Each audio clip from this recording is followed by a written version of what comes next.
welcome to today's episode of the Group Therapy Podcast. Today we have comic book writer, host of his own podcast, Tales from the Podcast, host Justin Bussell. As I screw it up now again.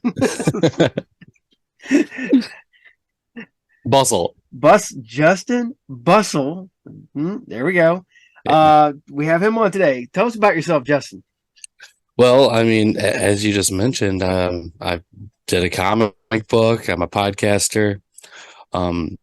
Also, if you want to get a little weird with it, you can check my IMDb out and see that I've produced a few movies, been in some horror movies, done a horror web series as well, did some writing, directing, cinematography, a little bit of everything. Nice.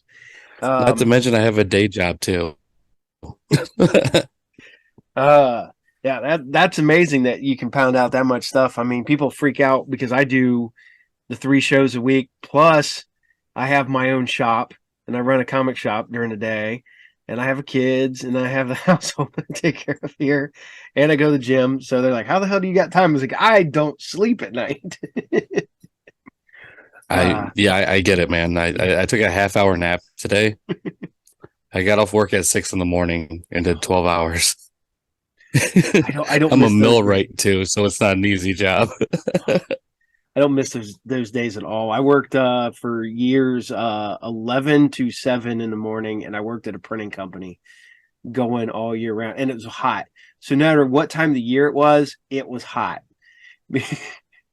I understand. In the summer, it's hot for me, but right now, being the wintertime in our area, I work outside. Yeah, so I get both extremes. That's one thing I was glad about it. No working outside. Nah. Yeah, I know. When the money's right, the money's right, though. Oh, definitely. I saw you're from Monroe, Michigan. Well, not originally, but I put that down there because that's where people know me from. Well, I'm technically from Boone County, Missouri. Boone County, no. Yeah, I know. I don't sound like the hick that it sounds like I should be, but it is what it is. What's funny is I was just up in Monroe, last month? Last month, yeah. I went up there for wrestling. Oh, you must know Gary. I went up for was it Rust Belt Pro Wrestling? My buddy took me up there, and now I'm going back up again next Friday, but they moved it from Monroe to Detroit. So, oh, all right, yeah. My buddy Gary Paulette, he runs the Monroe Comic Convention over there at the Pop Fest, and okay. He does IWR wrestling out there too. Cool. So, oh yeah. It's funny because I've realized that with doing these interviews and stuff with the comic book and horror hosts and stuff like that, how like wrestling finds its way in there some way, shape, or form. I don't know. Like I'll blatantly admit it that my wrestling knowledge is basically 90s Attitude Era. Yeah. And I mean, even like the video games that I played, like the last wrestling video game I played was WCW Nitro on Nintendo 64. That's a great game. So it really is. Yeah. But as far as like recent stuff, I don't know a damn thing. I haven't watched wrestling in so long. I'm out of the loop. I used to love wrestling. Now I just like going and seeing live indie wrestling. That's as far as mine goes now. There is something special about the indie stuff, no matter where you are, if it's wrestling, comic books, or whatever. There tends to be a little bit more heart in it, and they're just the way they try is just so much different than what you see on TV. Well, it's kind of nice because you get these guys like I've met some of these artists that are now really big artists at their beginning because we did conventions together and we were side by side at these little local cons talking for hours because had a slow con or whatever, and then now they're big. I remember sitting in Columbus next to Jeff Smith, who did Bone, and he was sitting at a comic book show back in the day. Kyle Hott, same way. I known Kyle for 30 some years probably. And it's just one of the ones that from guys sat next to me at comic book conventions. Hey, I get it. That's I met my favorite comic book artist being a horror fan, Mr. James O'Barr, and that was Monroe Pop Fest, just to, a row over from me. And I mean, I got plenty of his stuff, so that's for sure. Yeah, I can see your crow back here behind your head there. Yeah. I dished out the extra for the original work. So nobody else has that one but me. No, that's nice. What's crazy about Jim O'Barr was I want to say it was Motor City Con, probably 93-ish maybe. They had all the hot indie guys in this one area. So this was Jim O'Barr, it was Tim Vigil, Dave Quinn, it's like all these guys who were coming off like these like horror comics back in the day. And I walk in there with an issue of North Star, Tales of North Star #1. And I'm walking up and I hand it to Tim Vigil, and Tim Vigil goes, I didn't put nothing in that book. I was like, yeah, you did. It's right here. And he starts laughing. He's like, and I was like, Jim was laughing. I was like, yeah, I wouldn't laugh either. He's like, you did the cover. And he's like, what? It's like, I didn't get paid for no cover on that book. I was like, nope, there's your cover. And he's like, son of a bitch. It's like, because I need to make a phone call. But yeah, it's like all these guys, North Star was notoriously bad for screwing people over and using like stuff that they got done and then not paying people for it. And these guys, legitimately, there's this one anthology book, like 5 of these guys worked on, and not one of them had gotten paid for it yet. And I had to be the one who showed up at a con with that book to get signed. That's yeah. that would be harsh. Yeah, I'm if you can't tell, I'm a pretty big fan of the anthology stuff myself. Yeah. Can't really see it above me, but Tales from the Crypt. No, oh yeah. Tons and tons of Tales from the Crypt books up there. Oh, but yeah. yes. I'm a little bit of a fan. Yeah. I mean, literally, I think the last comic book I wrote was an anthology book, so I would I don't know whatever came of it. I know the artwork's done somewhere. Mine too. Mine's an anthology. So while we're talking about, what's the name of your book, sir? It is Tales of Shock and Terror. I actually have a copy of the A cover. Well, I have all the variant covers right here too, but obviously a huge EC inspiration. This right here was done by myself and 2 of my good friends with me, Chuck and Ron, with the artwork done by Drew Moreland, who went and did all of her art classes and video classes over at Douglas Community Center, which yes, she did end up learning under Tom Savini. And all the artwork in this comic book is actually 100% done by hand, and every cover is hand painted. Ooh. So, and I mean, every one of them is fully hand painted. Each one of the covers is like a variant on one of the stories inside of the book. And yeah, they're different, pushing boundaries, a little bit graphic, definitely sticking with the EC style of, my goal going into it was basically, if I can make every mom in America burn this book, I have done my part for horror. That's kind of how I went into it, and nobody burned it yet. So I'm working on a second one, and I really, really went pretty extreme with some of the stuff. But have you gone Veronica extreme yet? No. I mean, this is the first time I'm actually publicly even talking about this new one. So I will say that there may or may not be a rape revenge story in a comic book.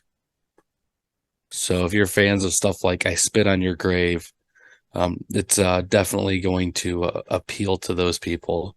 I tried to keep it so modest because it's about the story, not so much about the rape. I have to ask you this. I wrote a script for a rape revenge movie. I got it 20 years ago now, And when I was writing it, I was in a dark place. So I was able to write this really just brutal story of revenge. And when time came to do the rewrite, I was in a lot better place. And I just didn't have it in me to write that brutal of a story again. Yeah. I mean, I feel that you have to be in a dark place when you write something like that.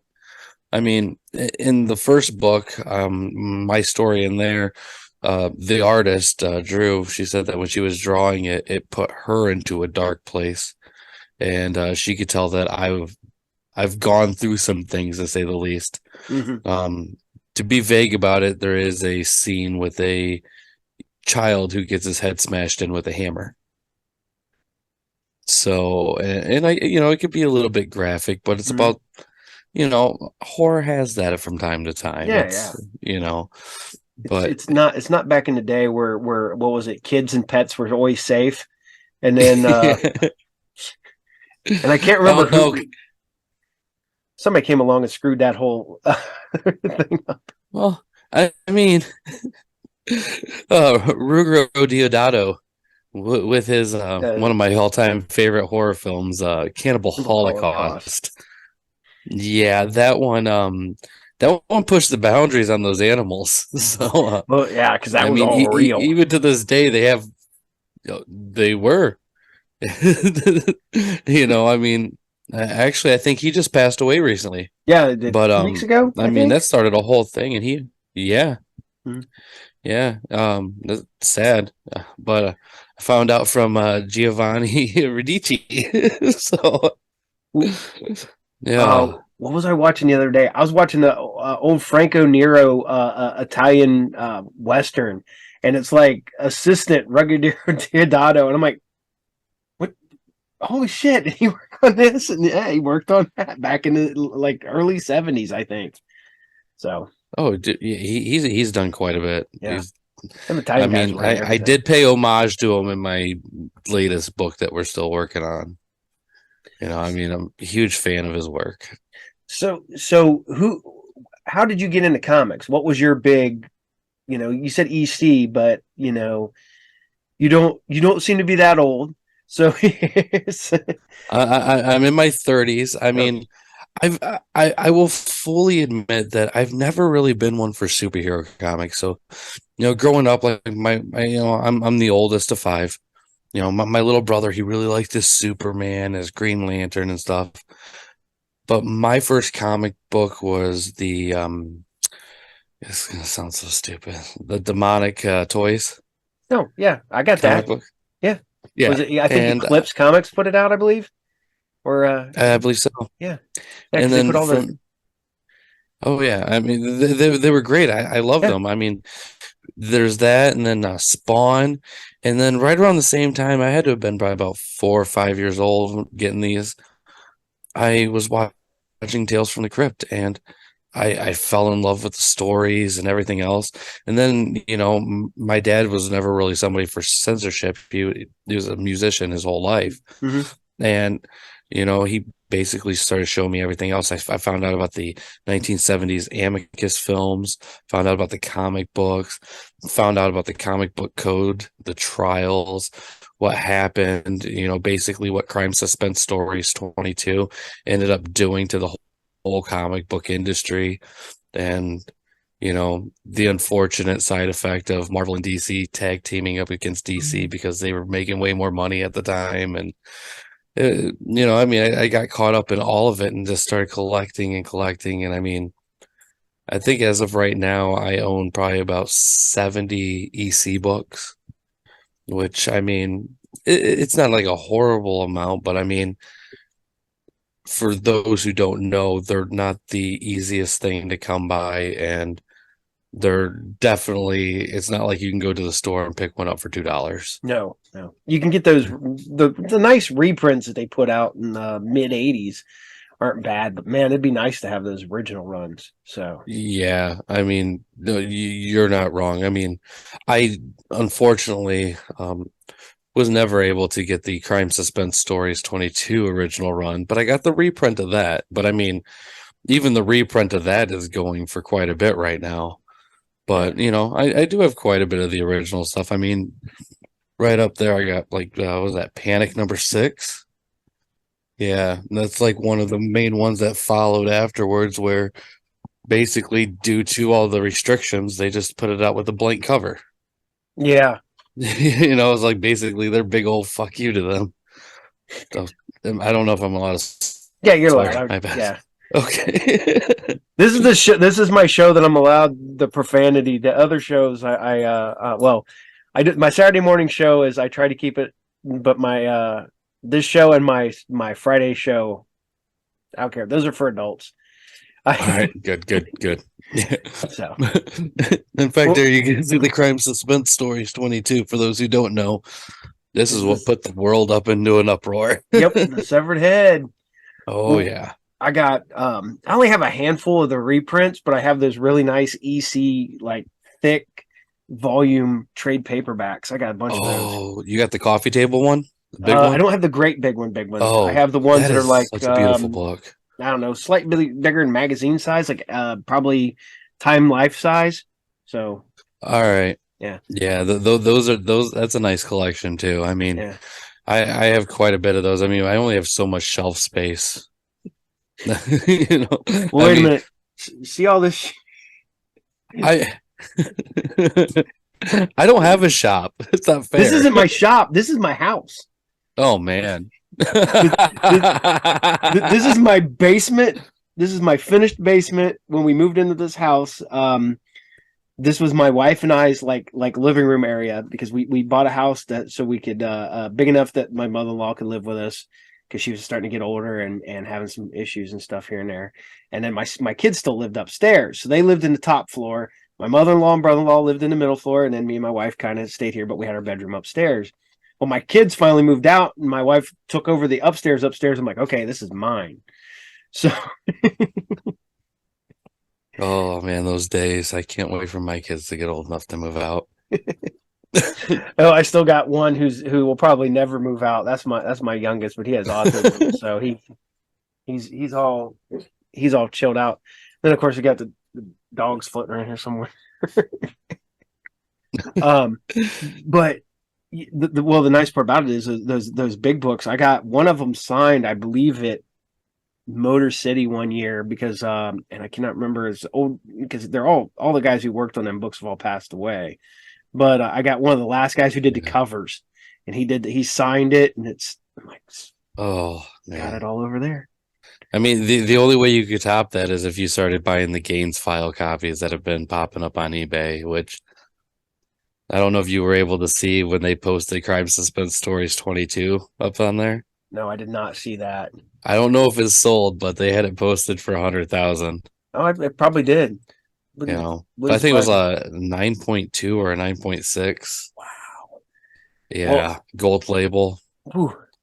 I know that recently they got with the Bob Kane books for Batman and his personal copies, but he 3-ring binded everything, so all of his stuff was all beat to hell and back. And it still all went through the roof and sold like high dollar. Oh. So yeah, that any of that old stuff, the original things like that, they go crazy amounts like that. Yeah. But it's it was one of those times where it's like, man, I really wish I'd get that Mega Millions ticket to win for me so I could start getting these. Oh my god. My wife asked me the other day, she goes, what would you do if you won the Mega Millions? I was like, I don't know. I was like, I'd have a lot cooler shop. Right. I was like, I would probably, not a whole lot would change. I'd just drive a lot cooler car. See, I always tell people, like, they got to be honest about it. We're all going to get really, really fucked up and buy a lot of stupid shit we don't need. Oh, I know. That's I mean, we can all sit there and pretend we're going to do really good things, but I mean, we're going to probably blow it on something really, really dumb. I already know. There's 3 things that I've wanted in my life and I've gotten most of the things I've always wanted, and it's bad that I've been able to pursue and find the stuff I wanted. And the 3 things I always wanted was, I want a 77 Bandit Trans Am. I want the 72 CUDA, the Phantasm CUDA, I I'm a And huge Phantasm, Mark. I Yeah. love Phantasm. And I love that car. Literally, Cuda is one of my favorite cars, anyways. And I just love that car in that movie. And then the other one is I want the Mad Max Interceptor. And they were like, "Oh, I was like, "Hell, I'd drive that to the grocery store. I'd roll up in that thing, Right? right hand driving it, Uh, have my dog in the passenger seat." oh, dude, I get it. I've been Yeah. telling my wife for years, and it's like it's not even that expensive, but it's like, man, at first I would have to buy a treadmill because I'm too big, but I really want a fucking DeLorean. I I technically almost had one, and it was relatively cheap. My Yeah, father-in-law they're was not like, expensive "No," at and my all. father-in-law was sitting there. We went and looked at it. We drove it around. It was fine, but the gull wing doors, the lifts that hold them up, were gone. So there's literally a broom handle Oh, in the back seat that you would put over, and you'd have to put it in there so you could get in and out of the car because them doors are heavy because they're stainless oh steel. yeah, That yeah. thing's I think like 150 pounds or something stupid like that. And we're driving it, and my father-in-law's like sitting there. He's like listening and listening. And you hear the tick, tick, tick, tick, tick, tick, tick, tick, tick. While we're driving. He goes, "There's a knock in that." And I was like, "Man," wonder how hard that would be to fix. This is in the early days before everybody started 3D printing parts and stuff like that. And so we're looking up parts, and it was going to be more expensive to fix the car than what we were going to pay to buy the car. That's how it is. I Yeah. mean, but they're cool. I Oh yeah, mean, they're definitely cool. I'd still own one. I'm oh, not going to lie. right. Just have one. I I got a friend of mine. She just well, I think it was her husband ended up buying it for her, but she just recently came into owning Jim Varney's DeLorean, Ooh, and wow. oh my God, I'm been begging her to let me just go for a ride with it. But I mean, I didn't get a drive in on the DeLorean, but I've been in a Lamborghini before, and I ripped my pants just getting in and out of that thing, dude. 'Cause the way you got to get in there isn't exactly the easiest. Well, they're super low to the ground. You got to you got to set and then kind of put your legs into the car. Yeah, So at least the one I was in years ago, and you had to go in, you sat down, and then twisted to get into the car, and then you had to pull the door shut. So yeah. Yeah. Big brawly guy like me just doesn't work out that well, man. It doesn't. I I don't But blame I you. still love it. I still love it, dude. Oh, I mean, they're just iconic. oh yeah, That's for definitely. sure. Yeah. They're- So, um, I got to ask you now. What comic books are you reading now? I guess. What are you reading Oh now? my God. I mean, recently the it's like I'll be honest, like I literally just stay mostly within the EC realm nowadays. And I mean, with a habit like collecting EC, it's kind of hard to afford doing other comic books. Yeah, But and recently, me and my 7-year-old daughter have been going through and reading the special edition of The Crow together and working on her reading together. So I've been trying to teach her how to read with The Crow, which might be a little controversial to some parents out there, but I mean, you know it's that The Crow is probably one of the best love stories ever written. I still think hands down it has probably one of the greatest premises ever even created. Well, The concept and everything is just amazing. the and what's funny I want to say The Crow might be the first or second book I introduced my wife to when we got together. Because she met me at my comic shop only because her best friend wanted to pick up books for his girlfriend. So she drove her best friend, and they come in the shop, and I just happened to be on my lunch break at my regular job at my shop because books were late, and I'm in there complaining and arguing with the people with the distributor and stuff. And I met my wife through there, and then I remember taking her. Ah, geez, I don't know if we've been together for 6 months at the time, and I took her to Motor City Con back in the day when it was still a Nova or not Novi. Oh man, where was it at? Was it in Livonia? I wasn't up here then. Yeah. I know that they've done it in Livonia, but Yeah. I mean, I think the You're last only few in your years have been. 30s. You would have been a little kid when that came Yeah, out. that's true. That's Yeah. true. But I took her up there and we wandered around and she started finding all these books and she found, The Crow, she found Faust, she found Cry for Dawn, because all those guys were there. And I let her read my, big thick trade paperback for The Crow at the time, and she fell in love with it. So she has her own Crow stuff and whatnot. But yeah, that's the first book one of the first, like, I want to say 3 books I introduced my wife to. And It's a hell of a start. yeah, and then I've been at conventions The talking unfortunate thing, though, is usually it's a downward slide after that because it's really hard to top that one. well, it was really. Did you know the whole backstory of why The Crow got written? Yes. Yeah, that's people like what? I was like, yeah, his girlfriend was murdered, like, and he's like, what? John That's Driver. why. Yeah, and what? And then you just keep going into this whole thing, and people start, yeah, and they're like, that's why The it's Crow. sad. Yeah, and the whole fact. You know how James actually got to start doing artwork? I probably do, but it's one of the ones that I was told it probably 35 years ago. Military instruction manuals. Yeah. And it's crazy. That guy's done quite a bit with where he started. Oh man, I'll tell you the funny thing about Jim O'Barr, that Jim O'Barr was the guy that I've never met anybody that smoked as much as that dude did back in the day. I watched that man. Yeah, I was watching that man in a convention where you weren't allowed to smoke, and he's just, and his cigarette, he'd take a cigarette, light that one off, put that, and they're like, "Sir, you can't smoke in here." He's like, "Yeah, I'm going to smoke," and he went back to smoking. I think that's why he always has his tables next to the doors in the back. Oh yeah. If you ever notice, like anytime I've ever seen him, he always has a table by the door, and yeah, he'll be the first person. Like, yeah, as soon as his line clears, he'll just get up and walk away, and just go outside and chain smoke. Oh yeah. Oh man, but and legitimately with The Crow, that's got one of the best lines ever. Was when he's, because this doesn't give anything away because this book's been out since what, like 1988. So the year I was born. You're like 3 years older than my oldest son, so oh, it's okay. It's okay. But when he goes to the grave at the end, and this gets me every time I reread that book, when he tells her, he goes, "Remember I told you we'd be together forever?" And he goes, "Well, it's forever."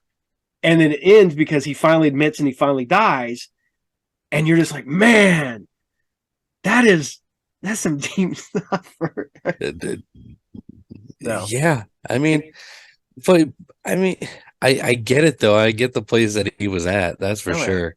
Yep. I mean, it's still one of my favorites. I know. It's unfortunately one of the things that me and Mr. Neelis don't agree on, but he's not a very big Crow fan. But I'm a comic book fan, pretty much, period. If it's got good artwork and a good story, I'll enjoy it. And then I've also been collecting X-Men since I was like 5 years old, and I've collected that book through thick and thin, good stories and bad. And there I am, and I'm like, looking, people go, that was a bad series. I was like, oh dude, there's like a decade where they're horrible, but I still have them all because I've collected them. Hey man, I understand. I mean, being a Tales from the Crypt collector, I mean, I have toys that were really just horrible things, dude. Some of the worst things ever made. Like, was the one like a gargoyle, like things like that, and I mean, I've made some pretty ridiculous purchases. Hell, I think I'm the only person I know that has both of the Tales from the Crypt movies on laser discs. No, I you know what? I don't have it on Laserdisc. Pointless. It's pointless to have it on Laserdisc. Not for me. I have a Laserdisc player. I can watch it. Well, I mean, I don't know. I don't think I can get rid of them because I got mine all. I don't know if you know this, but Cincinnati in March we got the Horror Hound weekend Yep. coming, and John Cassier is going to be there. And I bought my tickets the day basically they started selling them for that. Yeah. Then Phil Fondacaro is going to be there, and I'm a huge fan of that little guy. Uh, his work in Troll is still some of the greatest stuff you'll ever see. I got to go to my first convention this last year, horror convention as a guest. And Oh, that's weird. But I'm literally hanging out with the, talent. And I'm like, I don't know why I'm back here. I mean, I was supposed to do interviews, but of course on Saturday, no one wants to do an interview because it's too busy. no. So Sunday, like literally, I got to do an interview right at the end of the day, Saturday. But I got most of the day, got to hang out with everybody, got to go to the after party and stuff like that. And oh my God, I got to hang out with the dude who is the new Leprechaun, and he was the body stand-in for Chucky. And I cannot remember his name now. Little Ed dude. Gale. What? Ed Gale. Yeah. And he comes walking by and with his beer and his backpack and smoking a cigarette. And I'm just like, wow. How long ago was that? No, let's see. Hold on a second. He's on breathing machines now. No. This is not that guy then. This is shoot. He was the stand-in for Chucky as Ed Gale. He was also Howard the Duck. No, this was not that guy. This is a younger guy. He's in the newest Leprechaun, the not Origins. Let's see. There he is. It makes for good. This makes it a good podcast here. We're gonna says I play on a phone. Oh no, I all right. Lyndon, I actually like that one. Huh? Yeah, that one's actually pretty good. Leprechaun Origins is horrible, but Leprechaun, yeah. Lyndon Porco, right Porco. Yeah. Let me see something. This little guy right there. But all right, Lyndon Porco. Yeah. So he's just walking around getting hammered and drinking. But I did get to hang out. He didn't do Chucky though. Oh, he was in Cult of Chucky. Yeah. I was talking about the guy in the original. No. It's I got to hang out with all these guys all weekend. So I'm just sitting there talking. I end up hanging out with the guys from I call them the Hellraiser guys, even though that's just kind of their what they were really, really known for. The Pinhead from the last one, so it's Pinhead from 10. The guy who directed 10, plus he did all the special effects makeup for 3 through 10. And then the guy who was Chatterer, he was the monster from Feast, and he was also Pumpkinhead in 3 and 4. I love the Chatterer. In fact, my wife's actually can hear me right now, but when the pandemic first started, the first face mask I bought was a Chatterer face mask. And man, did she fucking hate seeing those teeth and the face being pulled back there. I mean, you could tell she didn't like it. Well, it was funny because those guys are super nice guys. They all are. I mean, yeah. If people even understood the real stuff behind Hellraiser, it would probably freak them out more than the movies. What are they? Oh, the gay S&M stuff. I don't. Yeah. It's weird how that just kind of just doesn't really cross anybody's mind when they watch it, though. It's like, yeah, this is a very, very homosexual movie. I met Clive Barker in '93, I believe. And it was funny because I walked up to he's greeting and talking to all the people because we're at a summit. So this is legitimately a thing for only comic book vendors and like people connected to the industry and stuff like that. So legitimately, there's he's there. Stan Lee was there. The milestone has just kicked off. Image had really just started. So there's like the Spawn people and stuff like that. but we're sitting there, and I'm talking to him. I'm like, man, I was like, I gotta say this. I was like, I remember finding Hellraiser when I was like 13 because it came out in '87. I was like, I went and seen it in the theater. Wasn't supposed to be there. Went and seen it. I was like, man, I was like, you fucked up this little kid royally like that. And he goes, well, it's always nice to meet a fan. I was like, well, I appreciate it. I love that one. In fact, going back to Horror Hound Weekend, I believe Doug Bradley's going to be there. Doug's And I do super have my Hellraiser #1 gold edition VHS for him to sign. Been holding on to that one for a long time, waiting for the right opportunity. He doesn't come out this way too often. I haven't noticed. He used to. I think now he's just kind of, from what I understand, he's getting up there. Yeah, he's semi-retired from what I understand. And yeah. he just kind of gets tired of it, and he's tired of being on the road. I get it. I could see that. Yeah. So I mean, you get that a lot with people. I mean, I think the last bigger one that I went to was probably one of the last Astronomicon, and you got those vibes from Michael Berryman a little bit. He was getting a little up there, but I will say he hands down has to be one of the nicest people in the world too, though. Super nice dude. Yeah.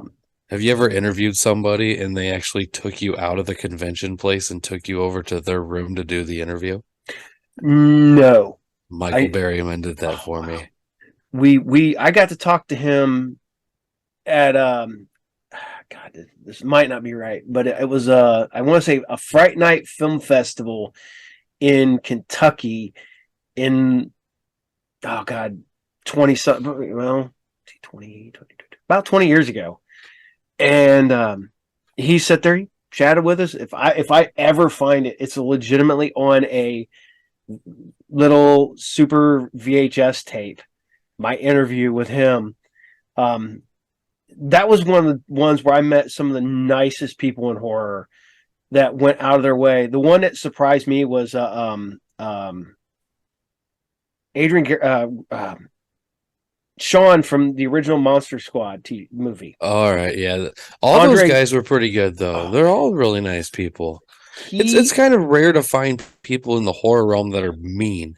I mean, horror has this weird reputation, but I mean, there's not a lot of negativity between the community and the fans. No, I mean, don't get me wrong. I've met a couple in my times of people that you're just like, yeah, I'm never going to talk to that guy again. Yeah, so, and I'll give people a heads up. I'm like, hey, if he's at a convention, just yeah.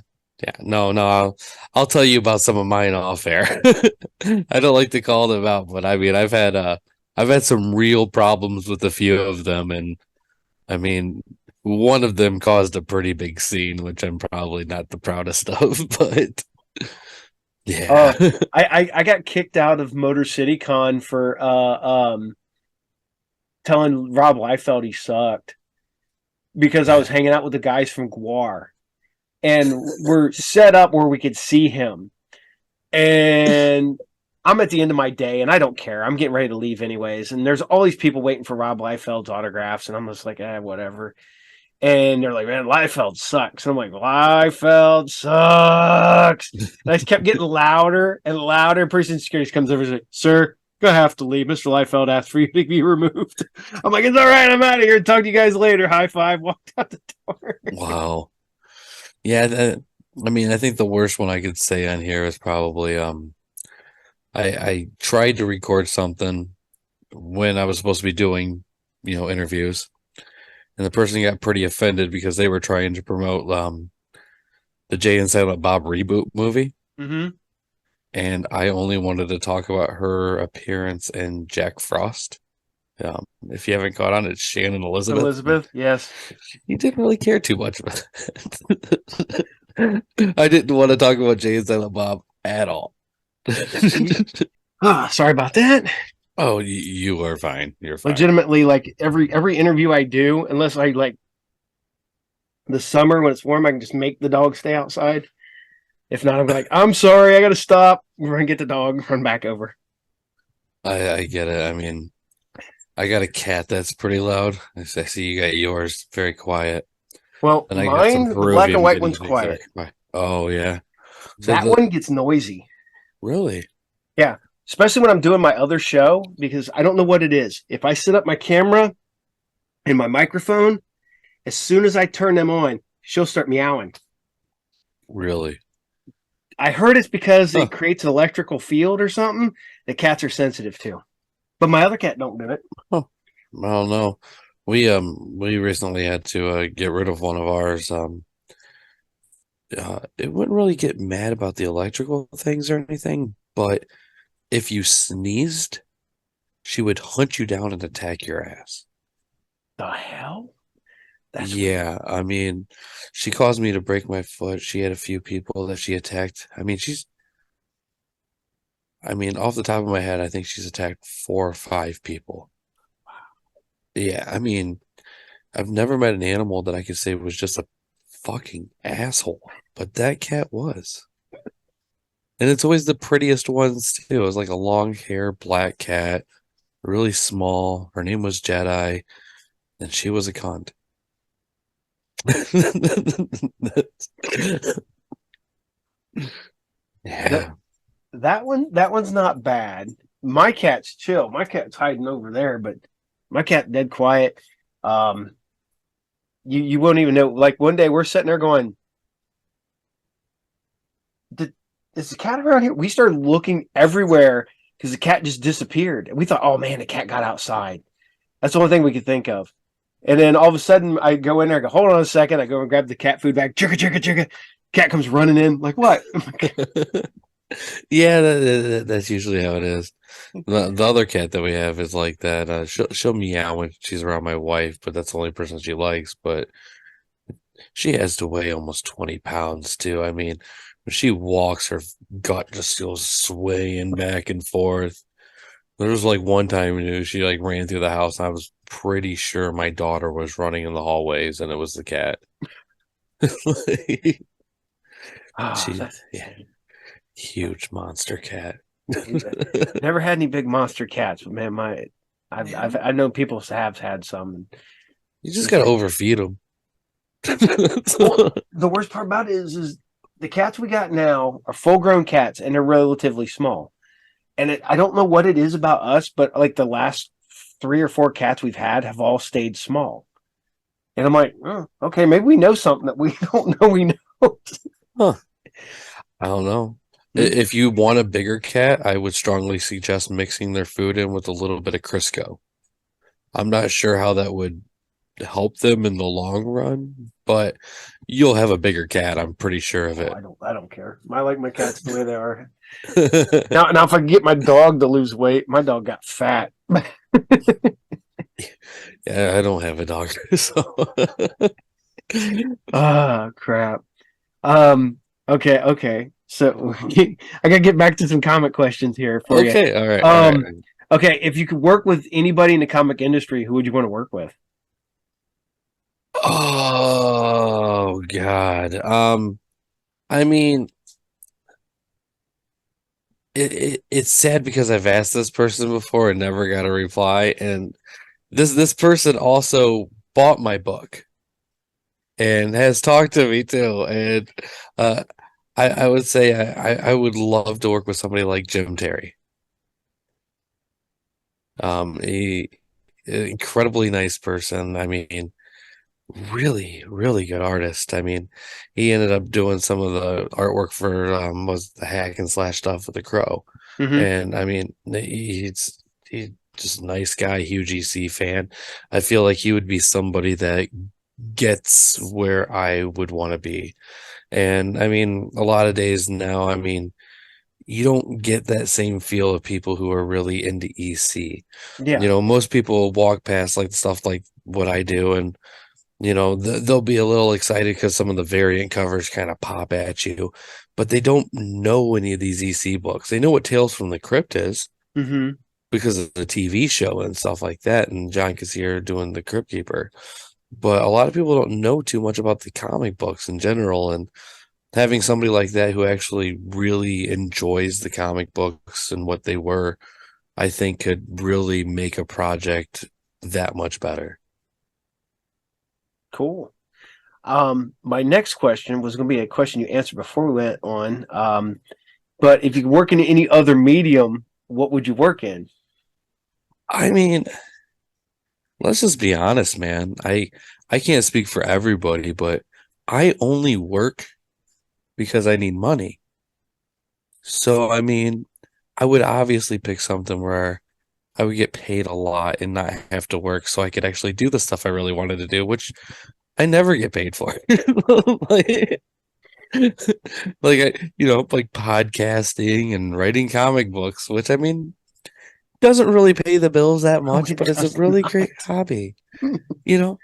And I mean, I can't speak for every podcast out there, but like I've been sponsored by big people. I mean, I got almost $3,000 worth of free Manscaped stuff.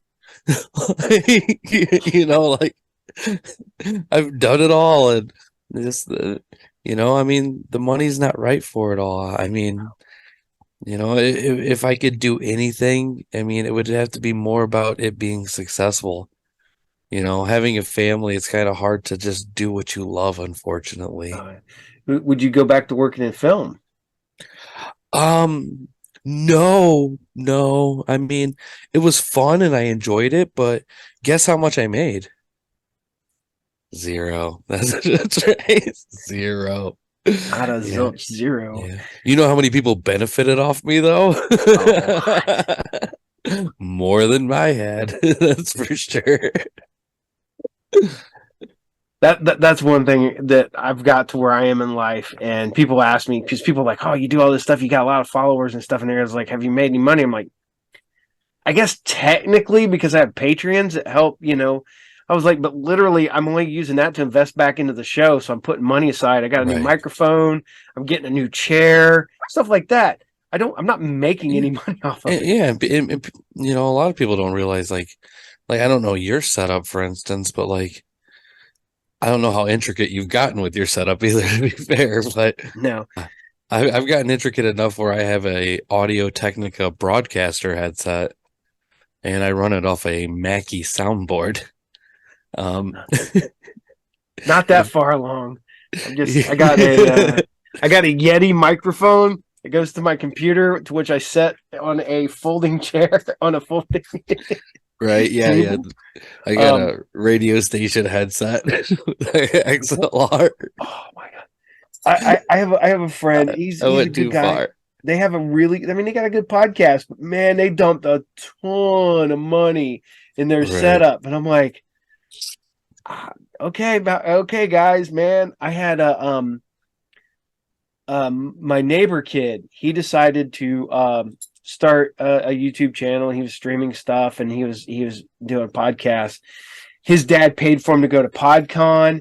His dad bought him all this equipment, and he did the commercials. So you got one really high episode where you got a shit ton of watchers, and then the next episode you got like 10, stuff like that. And I'm like, I wanted to look at, because I was friends with his dad too, and I'm like, I just wanted to go, man. He's never gonna make any money off this, right?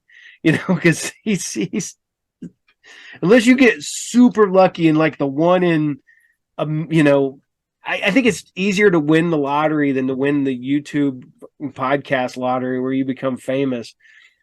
Right. No, Unless, you're definitely right there. I mean, obviously things like there are the side things that really help though. I mean, like my merch sales, the like Patreon type stuff. I mean, we accept donations. I mean, of course, like anybody else, we have all of those things set up, and plus any kind of things that are sent in from like YouTube, Facebook, Twitch, all that kind of stuff, and it all adds up. And I mean, even right now, I have a couple of sponsors too, and so I mean, it does give into it, but I mean, not a ton. I mean, after paying for the services that I use to do it all, and it's just a fun hobby. yeah, it is, and as I say, it keeps me from it keeps me occupied, keeps me from doing stupid shit and getting in trouble. Right. Yeah, my wife was joking with me recently, like we just need to get another computer, and you and Heidi, my youngest daughter, start recording Minecraft videos. Those make a lot of money.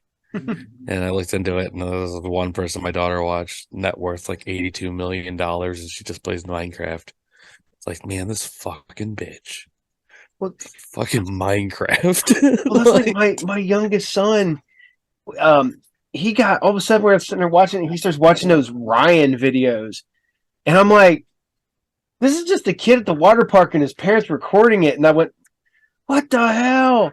This kid's making, I can't remember how many, like 20 million a year, and I'm like, what? And it's already people who are rich, spoiled kids. Yeah. See this. I mean, they're just me. It's not that bad. Nah. I mean, it's just the way it is, though. I mean, what can you do? Yeah. I just do it for fun. Other than just try to find them and break their cameras. go to all these amusement parks. Just every time you see somebody, smack it out of their hands.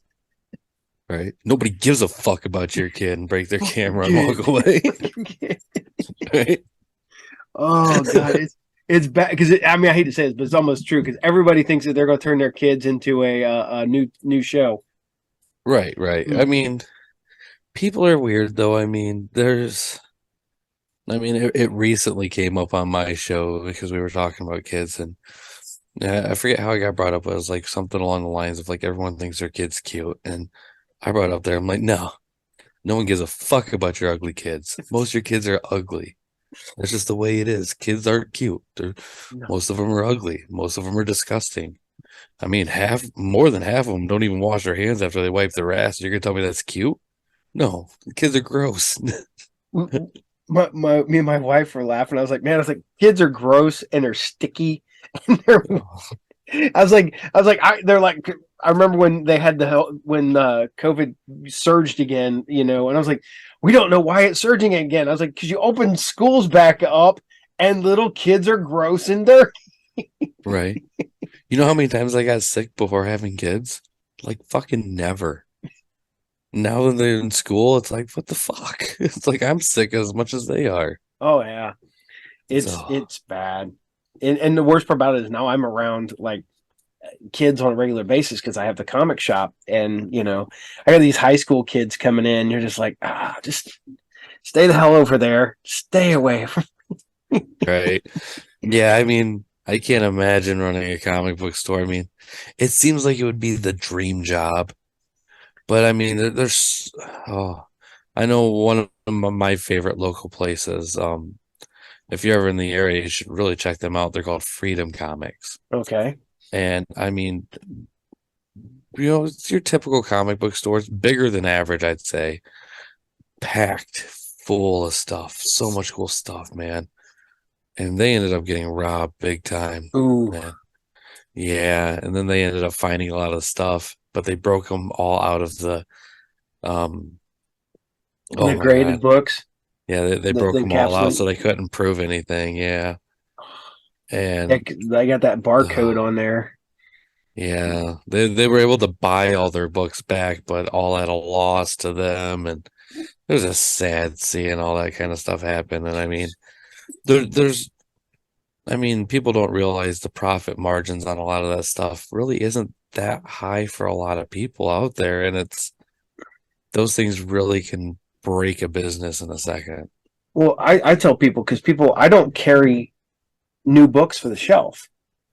New books are for file customers only. Right. There is no money in new comics.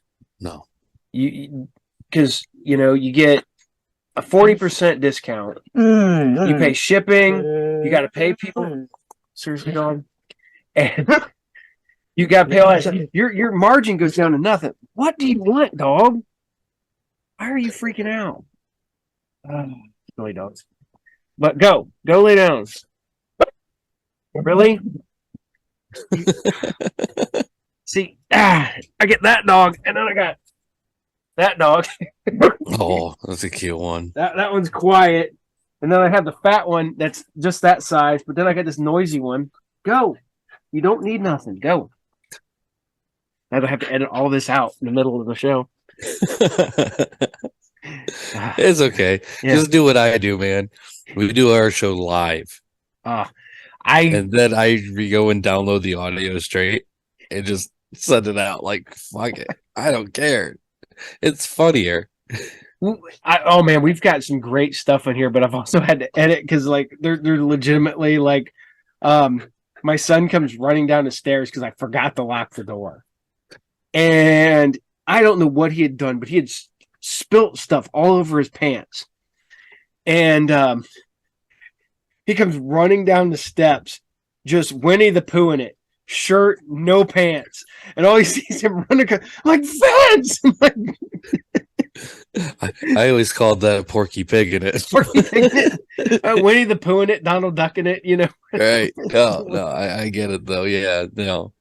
Mm. Yeah, I mean, I think the worst thing I've had to edit out was I had a celebrity interview who, in the middle of a question, didn't really get mad at the question, but got mad thinking about the story he was telling, and then started talking a lot of shit about a bigger celebrity who is um afterwards got into really, really bad health. Like it just did not look good. But I don't think it was like the last thing I really edited out, and that was like, I don't know, 90 something episodes ago. So I gotta ask you because we talked about your comics, we talked about this, your podcast. Tell us more about your podcast. All right, so Tales from the Podcast. Can you guess what it's about? It's it's evolved quite a bit. So I originally had it where it was like every other week because I didn't, when you first start, you're not really sure. So I mean, every other week I was sitting there doing it, and I had different co-hosts at different times. And I mean, I had my one buddy John on for a while, and he's in the army. He ended up having to go and be deployed, so he kind of took hiatus for a while, and he's always welcome back. He's an amazing person, knows his shit real well. And just started doing every other week, going chronologically in order of Tales from the Crypt episodes. And then halfway through that, I'm like, I'm just a really big horror fan in general. Why don't I start doing more stuff with horror too? So I started integrating it where every other week in between, I would do this side show that I called 2G1C, which was kind of a play on Two Girls, One Cup, but we called it Two Guys, One Crypt. And I just thought it was funny. And then we started doing like these really cheesy kind of horror movies. And I had my buddy Chuck on for that, and he's still part of that show. I also ended up having somebody else on there.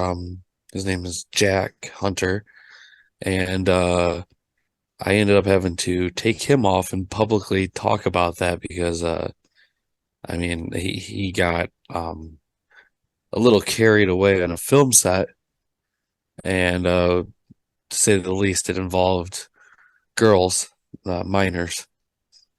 And I booted him off of everything as soon as that happened. And after doing that like that for like almost 80 something episodes of having horror movies integrated into it, I was like, well, let's just really focus on the Tales from the Podcast.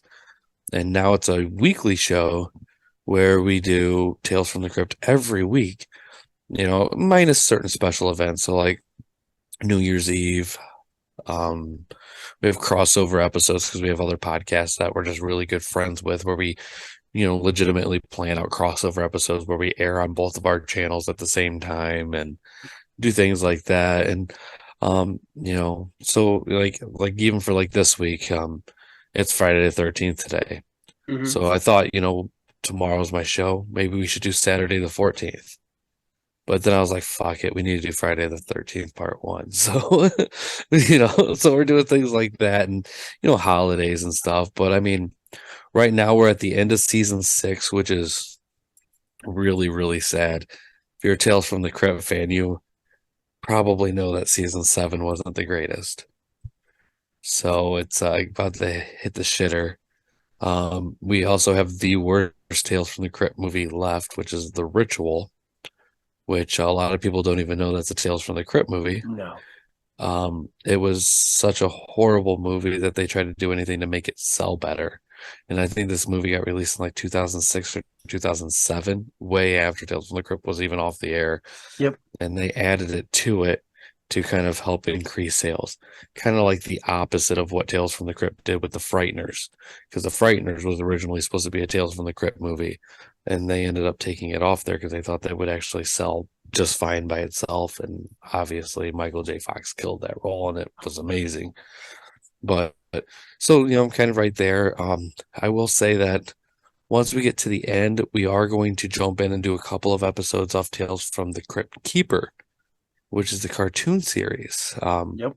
If you're a fan of that, got an animation cell up there. But once we start that, we're going to throw up a public poll. And I figured, I kind of feel like we really hit the jackpot with our name, Tales from the Podcast. It's definitely kind of catchy, and it sets us up for doing, kind of like anthology type stuff when you hear the name. Mm-hmm. So we're going to throw up a poll and basically let our audience choose which is going to be our next anthology series to go through. And been doing it for about, I think 5 years now. So it's been a little while, but it's been a fun journey. Lots of twists, lots of turns, lots of people, lots of celebrity guests, interviews. Got real lucky with having John Kassir on like my second or third episode. Wow. Yeah. I've had Todd Masters on, who did all the special effects for a lot of the episodes. Countless celebrities from the show, including Michael Berryman that we talked about before, and when he got to play Van Helsing and kill George Wentz. So there's just so many cool things I was able to do with this, and it's definitely opened up doors, at least as far as helping me be able to talk to the people that I admire seeing on screen. Yeah. Literally that's where I'm at with this show. Is it started out as something completely different, and actually it started out as a public access television show in the early 2000s. Before podcasting, we had public access TV. People don't even understand. I was like, I used to have to go to the studio with VHS tapes and put them in and edit them together so that I had a master tape. And that was one of the show I did a ton of interviews for. And I wish I could find some of them because those are lost media. Well, all right, it's funny that you bring this up because obviously you have that nostalgic feelings for like that public access stuff. Mm-hmm. So kind of going back to our conversation earlier, you brought up the movie Leprechaun. Yeah. You know who directed that movie, don't you? The original? No, the newest one. Oh, the newest one? I can't think of the top of my head right now. Steven Kostanski. He was part of my favorite indie production group that is now disbanded. They were called Astron 6. Oh, the editor and Manborg and Father's Day. Chowboy. Yeah. Did you ever see the web series that they put out? No, I didn't know they did one. Oh, it's all like public access based. It's called Divorced Dad. And it's basically a divorced dad telling you all the things that you can do as a recently divorced dad. And it is done in that way with like the cutouts and the zooming, the weird shit from the early 90s. It's short. It's like 6 or 7 episodes. You might have to really search for some of it because I know they got kicked off of YouTube for an ISIS joke. So, but if you understand the group, you kind of get their comedy. Oh, yeah. Obviously, you know who they are. Oh, so, yeah. I'm friends with Matthew Kennedy and Sean Sweeney from that group, and I'm in love with their work. They're amazing. Man. But yeah, you definitely gotta check that out, though. The worst dad. When you do, you gotta message me right away, dude. Because I'm gonna tell you, you will never laugh that hard in your life. The first episode alone, dude, I was crying. But it's like, it's kind of like, oh, this is so stupid. It's fucking hilarious. Well, and I'm not surprised because there are probably legitimate public access shows that were that at one point. I mean, they nailed it. Yeah. Like, it looks like it was a public access show that came out. Oh man, those were fun. I'm not gonna lie. I did an entire episode. I went and did all the interviews and stuff like that. I come home from work and I was shooting my show, filming it, and I was having a bad day. So the entire time I'm drinking, and I have this. I bought a bunch of like the 22-ounce like Smirnoff ices or something like that. And it's sitting on the table in front of me while I'm doing my thing.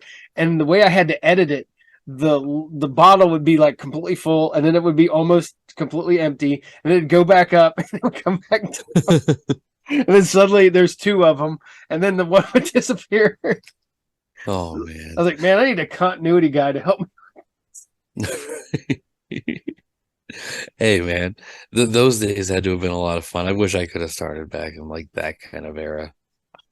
It was a complete. The worst part was you could film it, you could do it all at home, but you'd get to the TV station, and the TV station took VHS tapes in the early 2000s, and you're just like, that's all, because you had to have everything. You take everything digitally.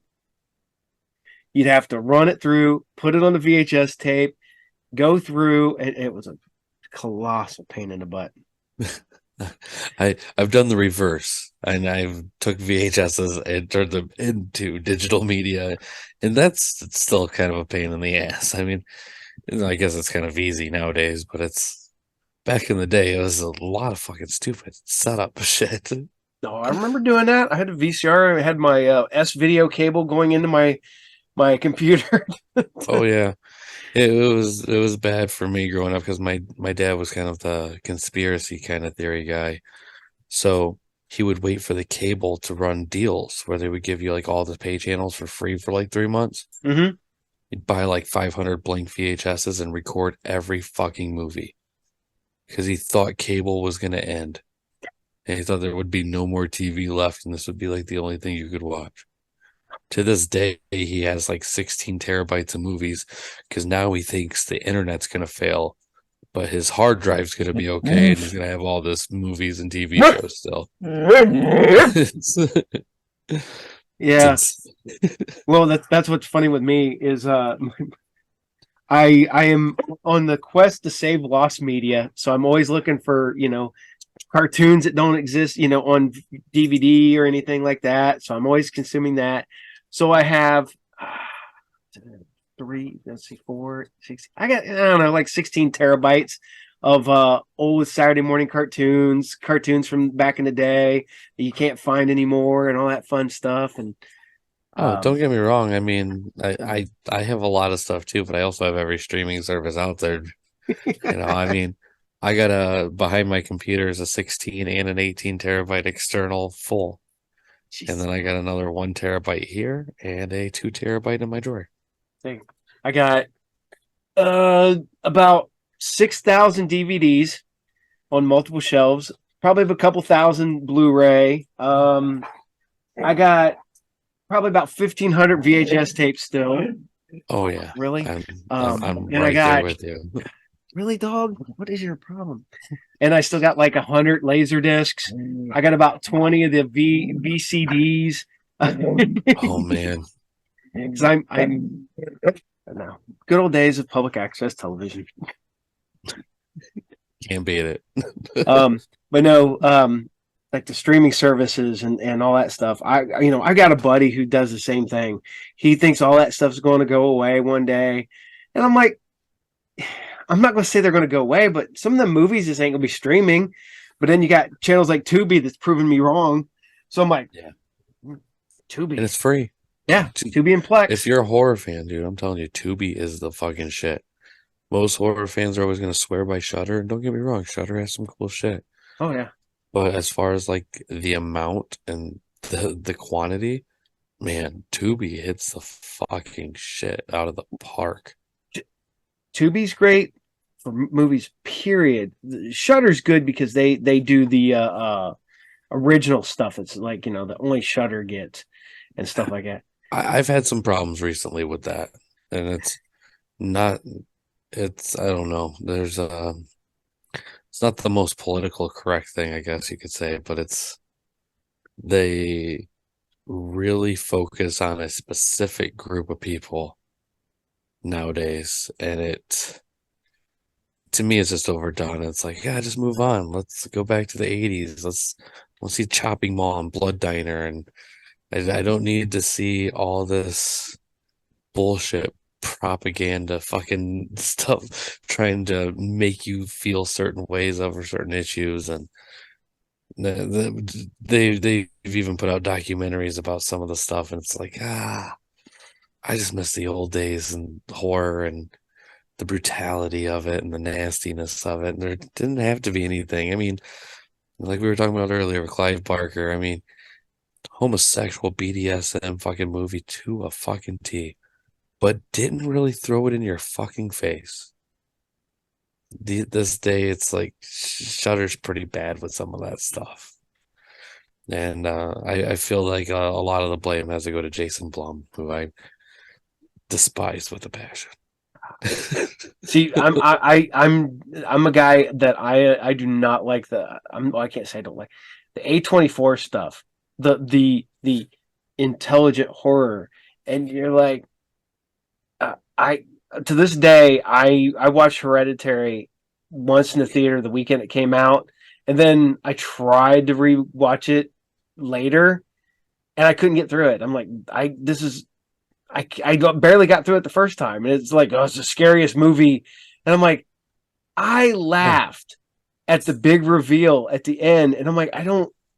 I was like, this guy could make the best movie ever after that, and I have no intention of ever watching it. I've never watched Midsummer.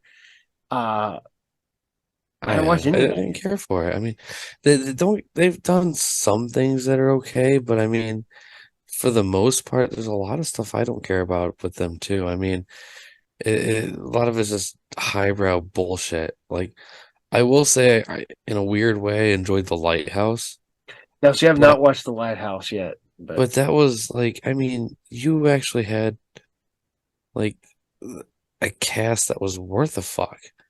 You know, Robert Pattinson and Willem Dafoe. I mean, it's hard to fucking not like Willem Dafoe in anything. yeah. You know, but I mean, I 100% agree with you on Hereditary, especially when that came out. It's, everybody was talking about it. It's like, this isn't that good. I mean, there's, there's just some stupid shit. But what was the other one they did? Like, Swiss Army Man. I didn't think that was too bad. Yeah. No, No. I can't say that A24. I just think the whole the people trying to do the like we said highbrow horror. They're like, what, Yeah. smart horror? I'm like, it's like you try to be, and I can't get into it. It's like the the pompous asshole horror.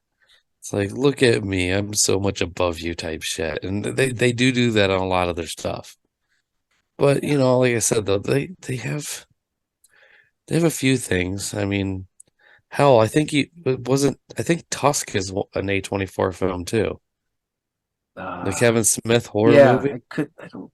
I think it is. And like that is not a highbrow one at all. But I think No, if that was them though, I mean that's early them. yeah, But it'd have to be early then. yeah, I'm actually gonna look that up while we're talking. But I mean, that was a good one.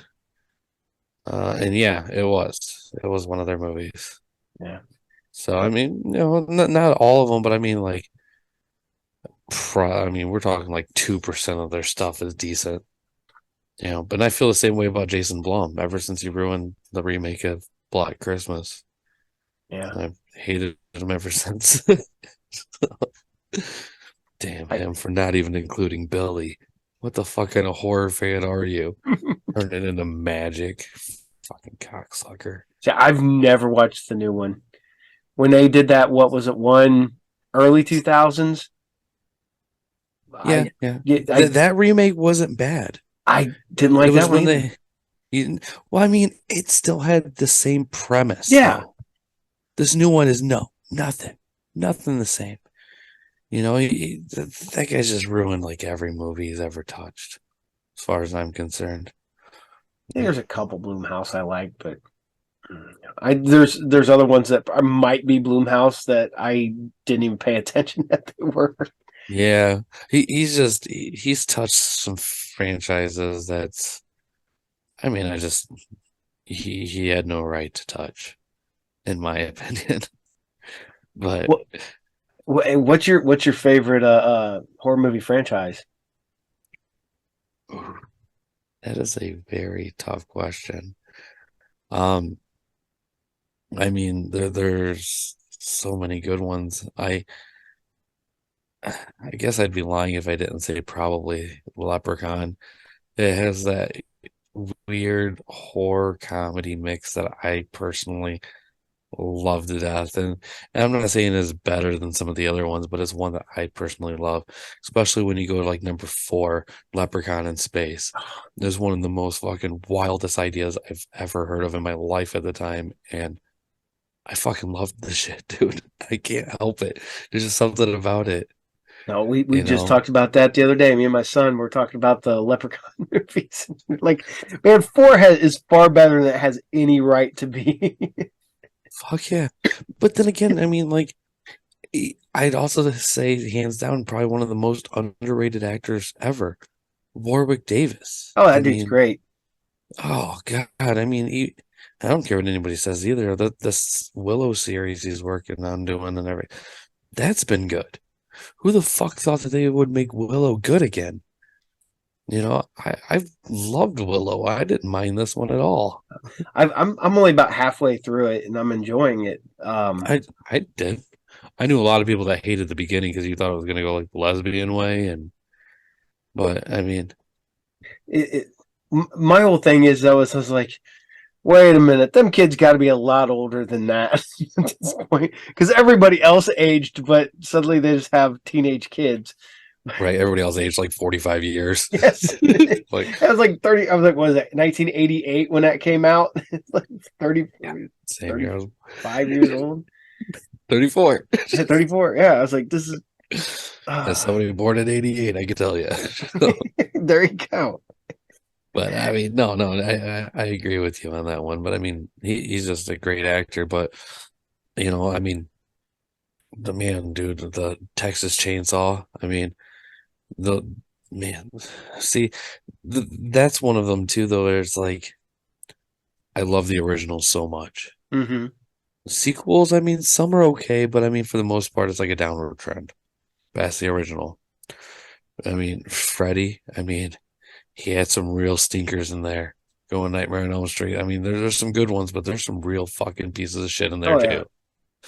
Friday the 13th might be one of the more solid ones all the way through. Halloween, I mean, that one has quite a few bad ones too, you know, but then again, I'm one of those people that think Season of the Witch might be the best one. Oh, I So, love Season of the Witch. oh, me too. That But see, go Season of the ahead. Witch would have been one that we'd all recognize had it just been Season of the Witch and not Halloween. I mean, I like the idea of it being the Halloween movie. I like the cameos of Michael Myers that you see on the TV screens and the little stupid shit and Oh yeah. the fucking Silver Shamrock song that gets stuck in my head every year when I watch that movie on repeat. But I mean, you know, I definitely probably still have to say Leprechaun is still one of the more fun ones. You know, Child's Play used to be one of them that was really high up there for me, but they kind of when they started doing the Netflix ones and basically after Seed of Chucky is like I kind of felt like they didn't really care about the audience so much as they did their wallets. But then again, if I was in their position, I mean, you know, you know what though? Fucking Phantasm. That is one of the greatest franchises ever created. And the Tall Man is one of the greatest villains ever thought of. So that's a hard one. Yeah, now thinking about it, probably Phantasm. I mean, Leprechaun's probably a super close second though. If I think about this too much longer, I'm gonna change my answer again. It's always one of the ones that you never, never, ever, ever settle on. I watch too many horror movies. That's, legitimately one of my favorite series is the Demon series. But if you really want to get technical, there's only 2 of them. But yet, over in Italy, at a certain point, they have nothing to do with the one before it. No. I mean, that's Italian fucking filmmakers for you. Oh yeah. I mean, fuck, dude, it's the way it is. I mean, what can you do about it? I mean, we've done quite a few Fulci movies and stuff on the show and things like that, and it's like, so these movies are all part of the same series and the same universe. It's like, yep. That doesn't really seem like it. That is a world I would not want to live in. No, not at all. I mean, I'd like to know what the fuck that guy was thinking though. Like doing these movies and like when he was actually like putting it down on paper, like, oh, this would be a good idea. It's like none of these make sense. Like, well, I think it's in Dario Argento's book. It's been a long time since I read this, so don't quote me 100%. But a lot of Italian horror directors, the story is secondary to the atmosphere. So they will make a movie that doesn't make a lick of sense because it's all about, it keeps you uneasy and it puts an artificial atmosphere of dread because the movie doesn't make sense. And now your brain... Fulci was the fucking king of that shit. I mean, he would create the atmosphere with the grotesque gore. Yeah. At least for the time, I guess you would call it that. But I mean, nowadays it's a little bit different. But I mean, yeah, you definitely nailed that. That's for sure. Well, here we go. Because you said Cannibal Holocaust is one of your favorite movies. Yes. One year we had what I called Horror Fest at the shop. I went and took where everybody plays Magic. I took all the tables, folded the tables up, put the chairs in there. I brought in my projector TV. We have a big white wall. We ran horror movies on Halloween. And one year I did The Beyond. I did a local movie called Kill That Bitch. It's a werewolf movie on around. Did that one. Then I did what was it? Oh, Society. And then the last movie of the night was Cannibal Holocaust. And these people at the end, they were like, there was never a palate cleanser. I was like, no, there wasn't. No. Like, why did you do that to us? I'm like, did you show them like the original cut of Cannibal Holocaust? Yeah. I got the uncut director. I know so many people who have only seen the one without any of the animal deaths. Yeah, so I can't watch it. It's like, yeah, it's part of it. Yeah, and they're just sitting there like, what did we just witness? I was like, dude, I've got worse movies. Right. I've seen worse movies, that's for sure. But I mean that one is just so iconic though. I mean, plus I love the history behind that movie and everything that happened though. I mean, the court cases. I mean, fucking dude almost went to fucking prison, dude. Yeah, had to prove those people were still alive and come into the. They had to break their contracts. Yep. It's an incredible story. And for all your listeners too, that was a real tribe. They really ate those animals. Stop fucking acting like bitches about it. That was their food. They would have done it anyway. Oh, it's like the end of Apocalypse Now. When he killed the water buffalo. Right. That was happening. That was happening no matter what Francis Ford Coppola did. That was just something that was going to happen. They just filmed it. No, exactly. Like, don't get me wrong. There were little bits like with Cannibal Holocaust, but a lot of it's unseen that you don't know unless you're a really big fan of it. So, like, for instance, you would probably know, like, the monkey scene. Yeah, they were going to do that anyway. But they didn't have to film it 3 times till they got the right shot. Yeah. Yeah, Yeah. it was going to happen, but it wasn't going to happen 3 times. There's little tiny things, but you gotta love it still. It's still a good movie. It's oh my god. I've only watched it. I've watched that one on TV. It was funny because I watched it on the old VHS. I had the old VHS tape, Oh man. and then I got the Blu-ray. I skipped over the DVD version of it. Right. But once, years upon years ago, I went and got to see it in 35 millimeter Oh, in a theater, and it was a you were like the only well-worn. one there, huh? No, that was full. It was a full house. It was a bunch Nice. of people there. But it's funny because you watch it and you know this thing's been watched like a billion times because it looked like you just went to a grindhouse and watched this movie because it was still had the skips and Oh where you yeah. could see the hair going across it and everything. Yeah. God, that would have been cool to see. I mean, I wish they would do stuff around that. Well, I mean, we're technically basically in the same area. So I mean, I would if you see that coming back up anytime, dude, you gotta let me know. That's for Yeah. sure. Yeah. Because we have I'd love to see that in the theater. Horrorama every year at Halloween time, and it's about 30 minutes south of where I am. And I It was went only there an one night. hour south of me. I went there and spent 12 hours in the theater watching them one time. They had 5 movies plus shorts and trailers, and then we had intermissions and everything. I went in at 7 o'clock at night, and we were leaving at 7 o'clock the next morning. And That's almost how it was when I saw it when they did the last Lord of the Rings and I did the whole day there. I'm a fucking nerd. I was like it the horror and standard versions fantasy. or the extended Extended, versions? extended, all Oh, three. that's 12. That's 12 hours almost. It had to It's be. more.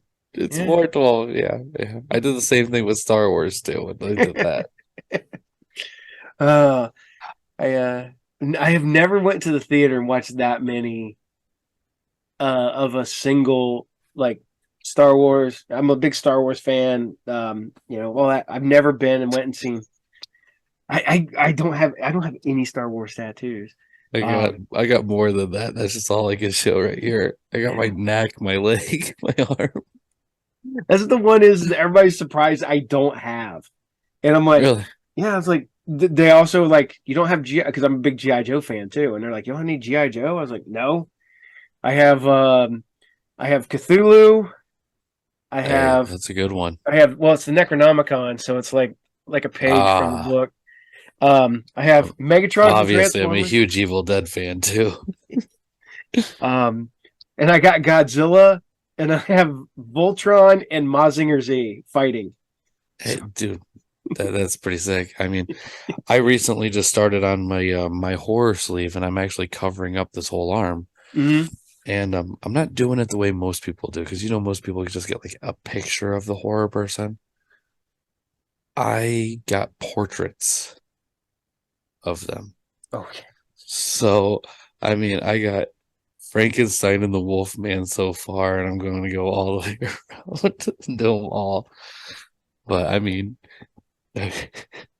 Frankenstein took 6 hours. Wolfman took longer. Yeah. Well, I got my buddy's going to finish this one because this is going to be all, I guess, essentially 80s cartoon villains. Ooh. So I got Megatron already, and then it's going to have like Cobra Commander and Serpentor and Hordak and Skeletor and all those, and it's going to be going down the arm. So That's a really fucking cool idea. I really, really like that idea. You should go. God, who was what was his name? Oh, I can't think of his name. Who was Inspector Gadget's villain? Dr. Claw.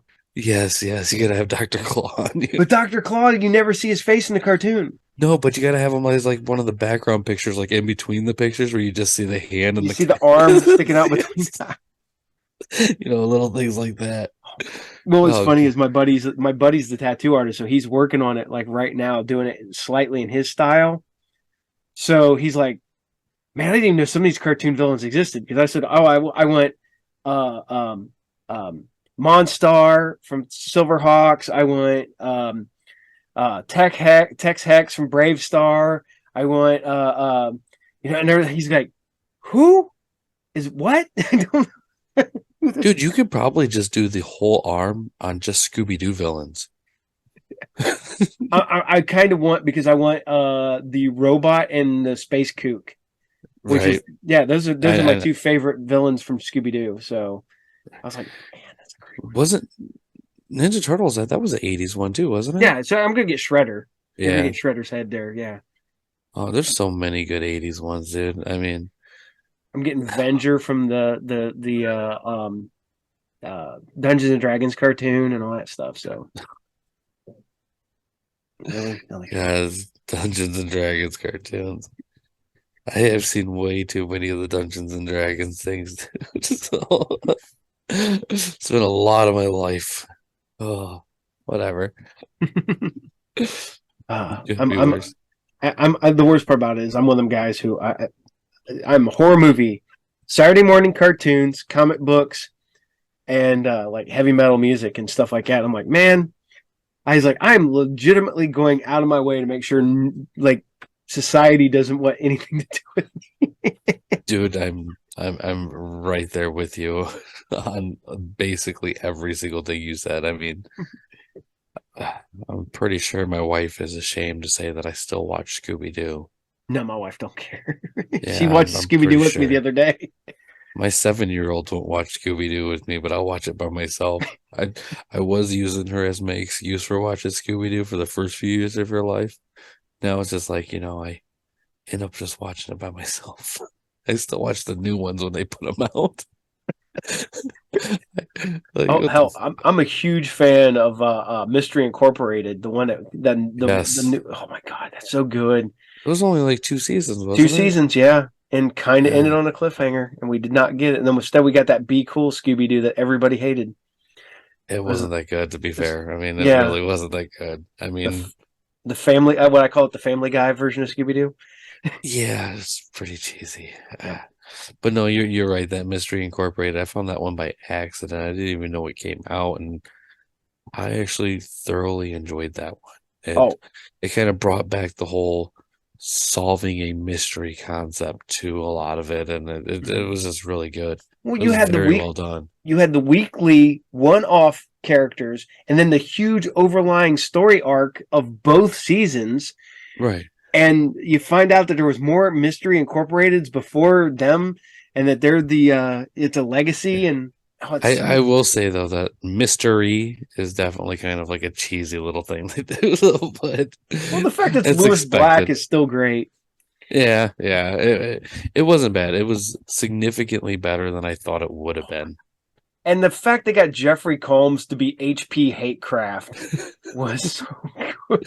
The fact that anybody would do anything based off of H.P. Lovecraft and how racist that guy was in his life still amazes me to this day. But like you have your Cthulhu tattoo, my screensaver's a Cthulhu one. I mean, Mm. regardless of I the guy's I views, he have has some sep- pretty fucked up things. well, it's one of them ones where you ever see the documentary about that about him? No, I haven't seen that. I think the only one that I actually own is I own the Necronomicon movie, Oh yeah, which is surprisingly better than it ever had any right to be. no, and it has no budget. There's like no budget there. But it looks good. It Oh yeah, looks yeah. really good They for really, nothing. yeah. Yeah. And I got that. I got a signed VHS copy somewhere. Really? Yeah, Damn. Tom Savini signed it at a con probably 15 years ago or so. I always like to piss off a lot of my other horror fan friends because they, always get into the argument of like, who does the best special effects? And 99% of the time, everyone's like, oh, it's Tom Savini. It's always Tom Savini. I'll argue the fact that it's Kevin Yeager until I die. People fucking hate it. I would almost say Rob Bottin because of The Thing. Yeah, well, I mean, you're not wrong. I mean, that was good. I just there's something about Kevin Yeager's work that I've always fucking loved. But then again, I mean, he created two of my favorite animatronics ever made, the Crypt Keeper and Chucky. Oh yeah. So And I'm kind of partial because it's technically a local boy because he's out of Dayton. So yeah, yeah. hey, So yeah. But don't get me wrong, though. I mean, Savini did a great job too. I'm it, not, it's like when I people more or ask me less which like to one's give my people favorite. shit. It's the we have this discussion. It's always like we always have it's asking which one's your favorite kid. Um, but we Oh, do that's an the easy one. No, no. as I tell as I joke around with my kids, all my kids. I have four boys ranging from soon to be 31 down to 12. And I go, "Hey, I love you all equally, but Vince is my favorite." Hey, I mean, But you can still love them equally and have a favorite. ah, I mean, mine eight range from 7 to 26. Stepkids. I'm married older.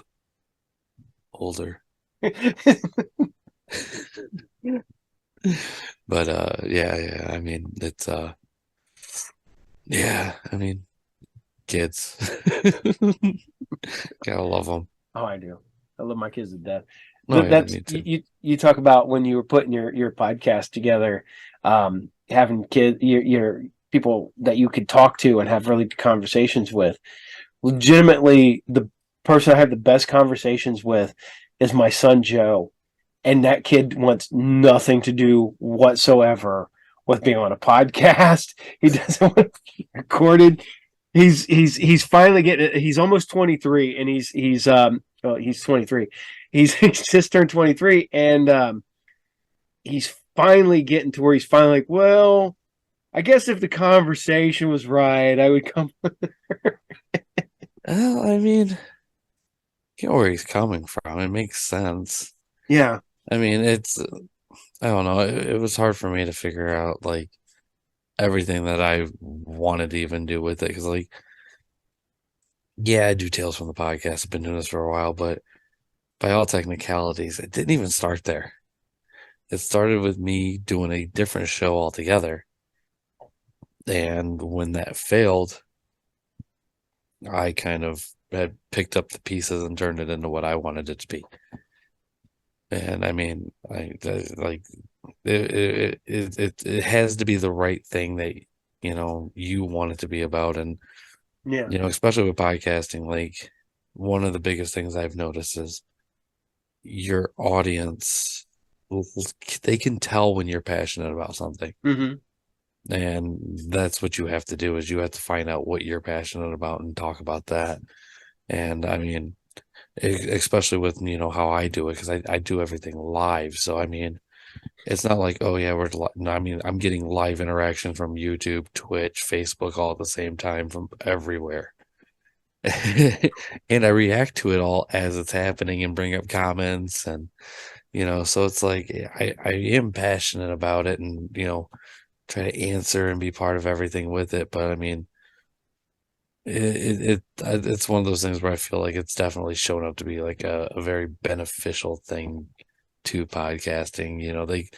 They really can tell. That's for damn sure. Yeah. And that's kind of I want to do. I'm working on deciding to do a live podcast. I've never had the guts enough to do it yet. It's you just do it, man. And hopefully, if I do that one, I'm going to have. I got a couple other people I work with. I'd have us all, doing one, but it still freaks me out. Too much, I think. Well, from somebody who does it, I mean, personally with StreamYard, I mean, I think it works out good that I think that we don't have it in the same room for hmm the simple fact that we could be our own little squares like this. hmm And I mean, even if you don't have a computer, you can use StreamYard on your phone, whatever, and it still sounds and looks nice. And I mean, that's at least what I use. I mean, there's other services out there, don't get me wrong, Yeah. but it works well. And I personally like the aspect of everybody having their own little platform there, instead of having, especially like, no, no, like if you have like a guest on, it kind Mhm. of, to me, it kind of always looks weird when the people have like four people in one thing and then the one guest over to the side by themselves. It's like, yeah, just make everyone their own square.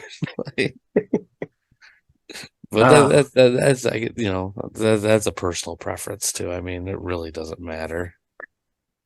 um, we've been here for a while. What's your favorite guest that you've had on your show so far? My favorite guest, I mean, I've had so many. Like, I guess like if I took it away and took out the celebrity aspects, because I mean, hands down, probably John Cassier being such a huge fan. He's definitely I mean, he's the jackpot of what I do. Mm-hmm. If you do Tales from the Crypt podcast, you're not going to get better than having him on. That's Yeah. it, that hands down. And that was an amazing conversation, and I had a blast with it. But if you take celebrities out of it, I will have to say, and I hope he gets a chance to listen to this, my buddy Andy Imhoff. He's a good friend of mine. He's a podcaster. He started off doing a cooking show. He used to do stuff with Walmart and be sponsored through them. He did some racing stuff. I mean, the guy's been kind of like all over the place. He has one of the coolest voices ever. But I mean, he and I have had 3-4 hour conversations on stuff. And I mean, he's pulled things out of like the conversations that like are just incredible. And I mean, talking to him was the first time I ever told the story about when I hit a hooker in my car. And I got the nickname the Toledo Torpedo. Like, which is an incredible story. Yeah, I'm driving around at a gas station. Some of those gas stations out here have those car washes attached. Mm-hmm. Hooker ran out of the car wash and ran right into me, and I smoked her with the car.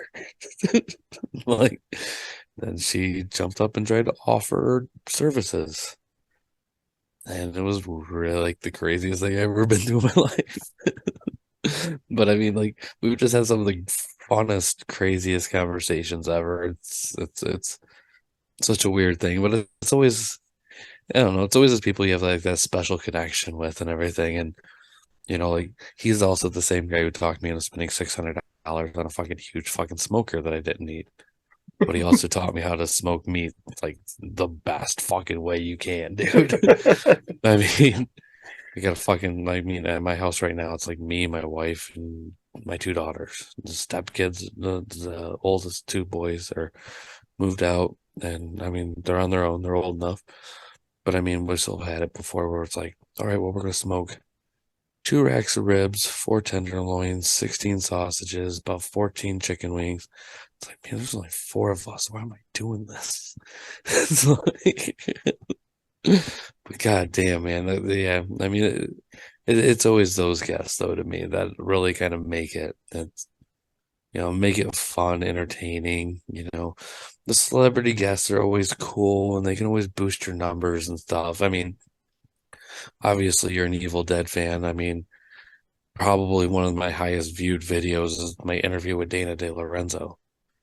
And I mean, that was great and everything, but I mean, it's a different kind of connection when you're talking to somebody who's like a legitimate friend, Mm-hmm. and the stories that you can come up with and the laughing, and to me it makes a better show too. Yeah. Yeah, that was a Yeah. really long answer. I probably should have shortened that up for you. That's why I don't do it live. I can edit that out now.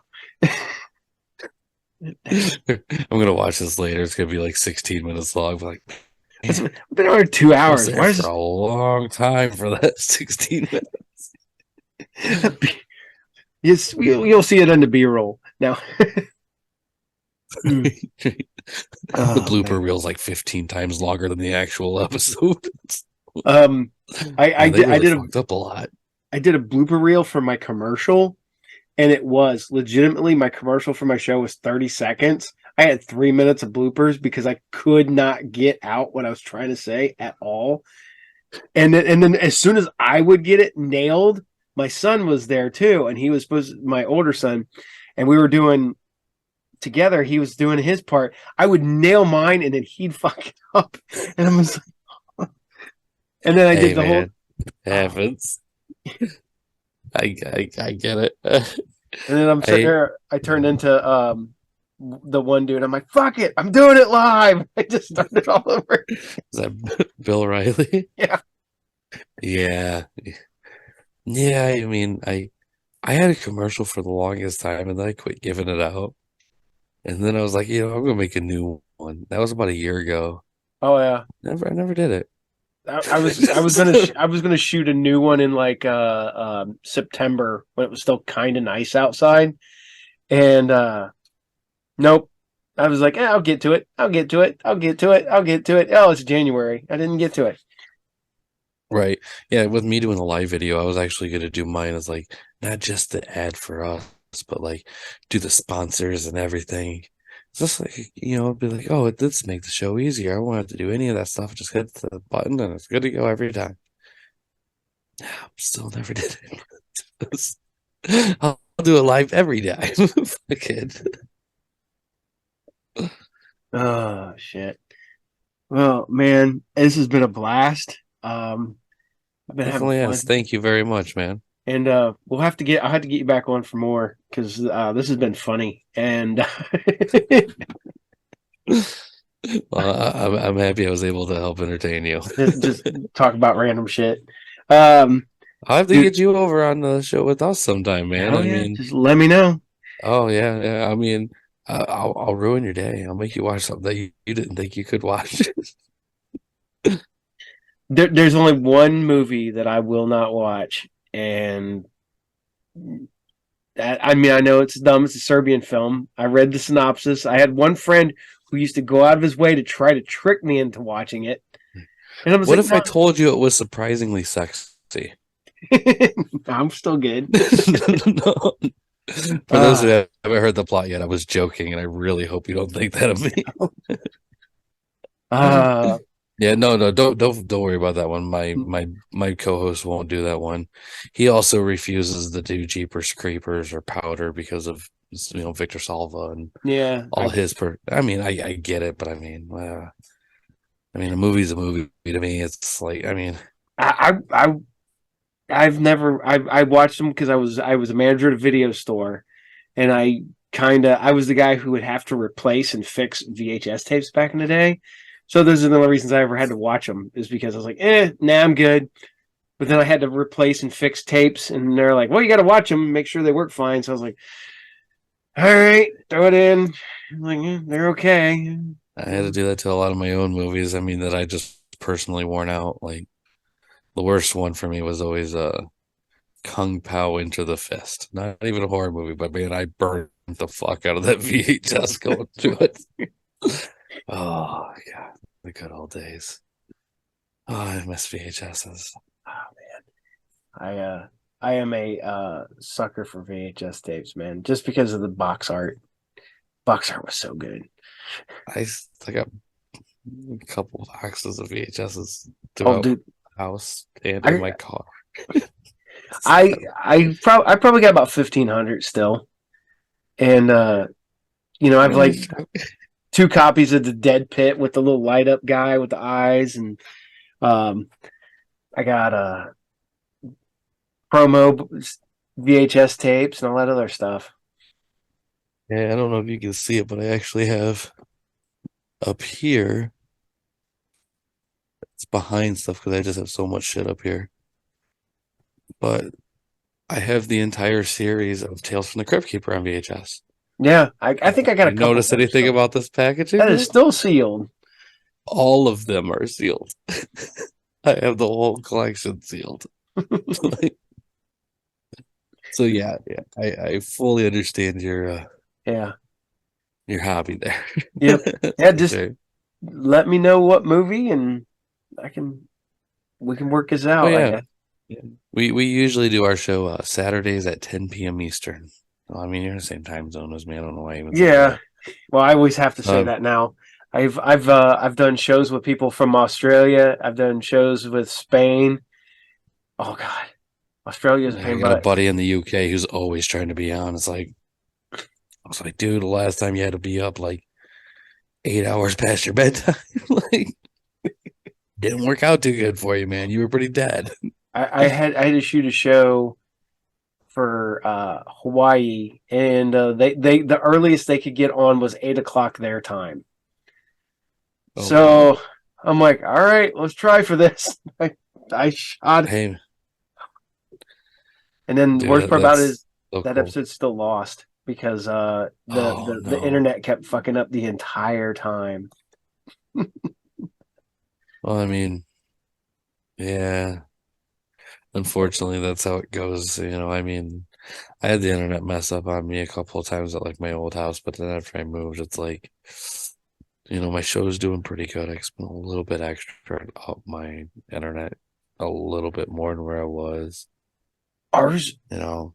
we have good internet, but it'll just suddenly you'll just be sitting here, and all of a sudden it'll be like everything will shut down. You'll be like yelling at the Echo, and you'll be like, "What time is it?" And it's like, "I'm unable to read." Like, shit, Oh the internet's no. down. Well, it could be your modem. Like, is your modem and a router all built up in one? Like, No, you got the receiver and the router, two different things. yours are separate. Mm-hmm. And it was like yesterday, it went down at least 4 times that I know of. But now today, it's been fine. But I've also haven't been here 6 hours out of the day, so Right. you No, know. for sure. Mm-hmm. Question for you. When are Yeah. you planning on doing the next con down there? June 4th. Oh, well, that fucking sucks. Yeah, I know. I talked to Neil. Yeah, he was said so. You guys are doing another show somewhere else, or something's going on. Well, I don't know if he is, but I don't even know what day that falls on. It's a Saturday. It's a Sunday. Yeah, see, with me on Sundays, I have to work now, Sunday nights, because I work 6 p.m. to 6 a.m. Sunday through Thursday. But June 4th also happens to be my birthday. No. It's like, oh man, do I Oh, want to I'm. spend my whole birthday selling books? I mean, I actually did surprisingly well at that convention. I mean, probably sold about 15 books at that one for my first one. And considering I only have one comic book out, I don't think I did that bad. I Um, mean, I've seen a lot of other people do a lot worse at tables next to me. yep. That's for sure. But Well, I did have a lot of fun at yours, though, man. That was a really cool one for my first time out there. And, next time I see you, though, I'll definitely, I'll just throw you a copy. I mean, I got plenty, sweet. but Yeah. definitely let you check out what I got going on, and, Mhm. Definitely. Definitely. yeah, Yeah. yeah, yeah, for We sure. uh we grew from the one you were at. We did another one, the November show, and it was we got about 20 more tables. We were in a different part of the mall. We had the Batmobile. We were Oh, really? yeah, and Yeah, I was surprised at the turnout on that one being a Sunday con. well, most of Like, the it's cons around just, here are Sundays. The little ones, the little 1 day uh, ones, they're almost all Sunday. you see, like, I never really been to any of the little ones. Like, even the Pop Fest out here is 2, 3 days, Yeah. you I know? see. I don't even hardly go to the big ones anymore. I go to the small ones because one is the small ones. It's 1 day. It's a Sunday. That's usually the day shops are closed. A lot of Right, shops just do them because, like me, I just do them a little extra money, whatever, and it also right, helps clean out the back stock and whatnot if you want to clean stuff right, out. But I go there to buy a lot, and people are willing to deal because you're there for 1 day. The table prices aren't that high, so you don't have to make a shit ton of money just to break even. And so it's just a fun little. We all kind of hang out. We work, Hey, this guy right. goes, "Well, you gonna have that book?" Yeah, yeah. We it. No, you're right there. There was another one me and Josh did that was a 1 day one. I was like at a college. I'm trying to think of what it was called, which one it was. Oh no, that was one of them where I was like, I was legitimately actually pissed off at that con because like There were two books I was looking for, and I found both of them there. Mm-hmm. Both of them wanted 100% fucking markup on what the books were going for. And no dealing, no trading, no nothing. It's like, oh, well, this movie's coming out soon. It's like, everyone knows this movie's coming out soon. I'm like, I can see the fucking recent sales right now on eBay. It's like, I'm not going to give you fucking $150 for Toxic Avenger when, most of them are selling for around 40, $50 at most. But it was just, stupid shit like that. I was like, wow, I couldn't believe it. And there's one guy who he was selling EC reprints there. And, I collect those too. But he only had a couple I didn't have, but he was wanting like $20 a piece for these reprints, and they weren't even like pristine. I mean, if they were in great condition, I could see $10, $15 for a reprint. But these were pretty banged up. And it's like, wow, these are really overpriced. I find them EC reprints a lot for like in the dollar boxes. You just gotta look. Yeah. Mm-hmm. Oh, dude, I got some deals with a lot of the shops around here. Anytime anything EC related comes up, dude, they give me a call before it hits the shelves. 'Cause I'm usually pretty quick to purchase all of it. But it's just, they're hard to come by. Yeah. You own a shop, and how many EC books do you have? No, I don't have any. I've only had 2 come through. Yeah. See, that's just the way it is. I mean, the people who have it don't give it up. No. We're a diehard group. And I think that's another thing that kind of makes it hard for me selling books is like Josh does superhero stuff and all these other things. All these other indie people have superhero books. Everyone does the action, the superhero, the fantasy stuff. The indie horror scene with comic books is not very big. Yeah. See, I started in the 90s when that stuff was big. It was indie horror stuff back in the day. Yeah, it's unfortunately it's not no more. I'm not sure what ruined it. Probably Marvel movies and everyone thinking they could try to capitalize off of it. Well, see, if that was the case, I lived through the day when everybody thought they were going to be the next Kevin Eastman and Peter Laird because everybody thought they were going to create the next Teenage Mutant Ninja Turtles. And that was when indie books were that way. But then shortly after that, it swung the other way. It's just that pendulum swing, I think, is what it is. It's because you went through the Turtles phase, then it swung back the other way, and you got the really dark stuff, a lot of horror and, whatnot. And it swung back in the other ways. But one of the things that's happening right now is these small presses are actually putting out what would have been indie horror comics, but now it has a sort of a, I guess not indie, because if you ever read anything from like Black Mask or Black Caravan or Behemoth Comics or anything like that, those are indie comics that just happen to be under a slightly larger publisher. Right. Yeah. I always kind of compare my buddy Dirk like that. Dirk Manning. He's still technically an indie guy, but Source Point Press has a little bit more money than a lot of the other ones. So, yep. So yep. I definitely get that. Fuck, he had James O'Barr do a cover for him.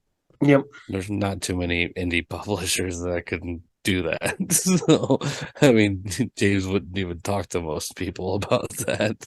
Yep, definitely. He's too busy chain smoking. By the way, this isn't part of the show anymore, right? No, we can end that right here. We're going to end it right here.